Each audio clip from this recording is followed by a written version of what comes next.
socialiniai tinklai yra mūsų kasdienybės dalis. Čia juokiamės, bendraujame, dalinamės TikTok, Instagram, Snapchat, YouTube.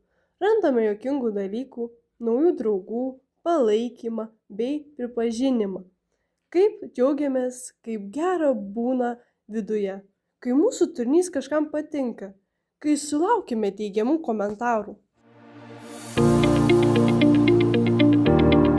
Bet atsitinka taip, kad patiktukų nelieka, nebekviečia į grupinius pokalbius, žaidimus, lieki vienas, visi bendrauja, dalinasi, o tu neįdomus, nevykėlis, kažkur ten už visko, kas smagu ribų, lygini save su kitais, klausi kodėl, kartais supyksti ant kitų, rašai neigiamus komentarus, o kartais nusivili savimi ir klausi, o ką daryti toliau.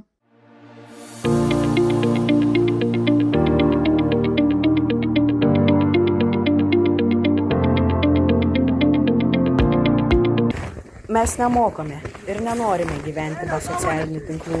Jie gali sukelti sunkumų, bet suteikia ir daug džiaugsmo.